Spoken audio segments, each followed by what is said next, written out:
Bonjour à tous. La visite de Jean Castex au Vatican, un tour du monde du lancement du synode et 1 million d'enfants prient le rosaire, c'est dans SIC et ça commence maintenant. Le Premier ministre Jean Castex a rencontré ce lundi le pape François au Vatican. Au cours de cette rencontre de 35 minutes, le rapport de la SIAZ sur les abus sexuels au sein de l'Église a été évoqué, la crise au Liban, mais aussi la préservation de l'environnement.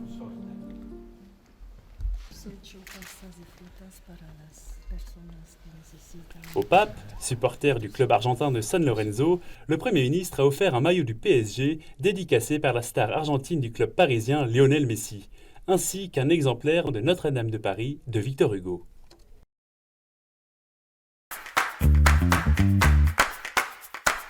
Et juste après son audience avec le pape François, le Premier ministre s'est rendu à la Villa Bonaparte, siège de l'ambassade de France près le Saint-Siège, où il a fait un discours pour célébrer le 100e anniversaire du rétablissement des relations diplomatiques entre la France et le Saint-Siège.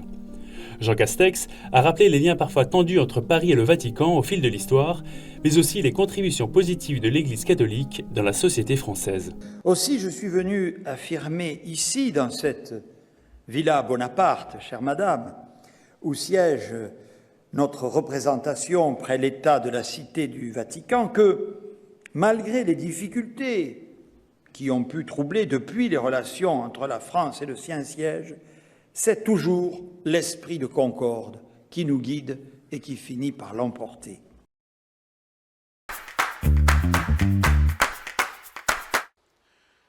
And so today, at the initiative of Pope Francis, God's people throughout the world are gathering with their bishops to prepare for the 16th General Assembly of the Synod of Bishops, which will take place in 2023.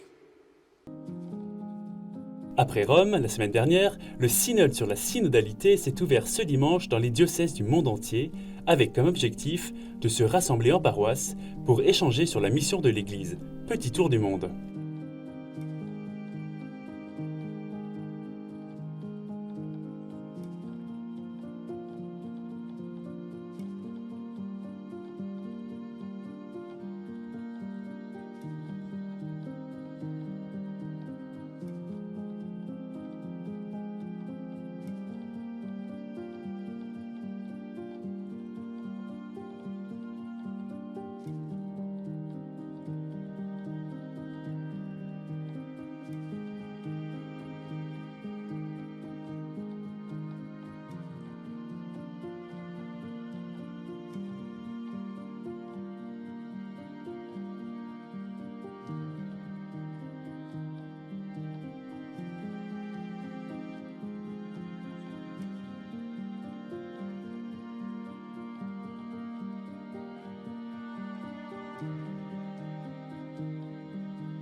Ce dimanche, l'évêque d'Arras et la présidente du Secours catholique ont rencontré les 3 grévistes à Calais. Depuis une semaine, ils sont en grève de la faim pour dénoncer la condition de vie des migrants qui s'est dégradée. L'aumônier du Secours catholique à Calais et le couple de bénévoles d'une association d'aide aux migrants condamnent la recrudescence des maltraitances dégradantes à l'égard des personnes exilées.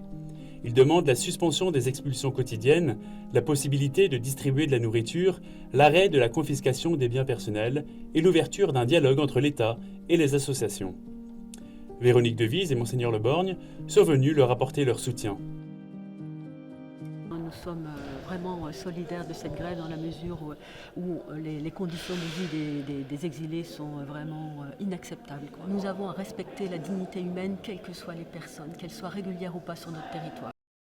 Le père Philippe de Mester se dit prêt à poursuivre sa grève de la faim au moins jusqu'au 2 novembre, fête des morts, et lendemain de la trêve hivernale, pour voir s'il n'y a pas eu d'expulsion.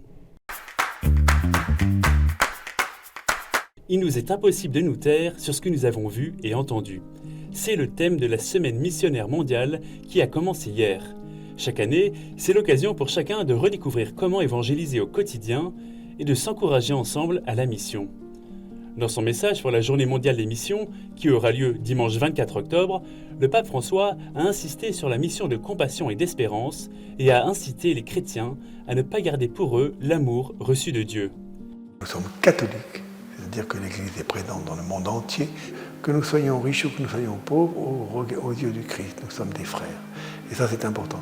Et cette fraternité, il faut qu'elle soit concrète, il faut qu'elle soit manifestée. Et le partage, notamment, le partage de la prière, le partage des moyens financiers, est un moyen d'exprimer justement cette catholicité. L'Église est faite pour la mission.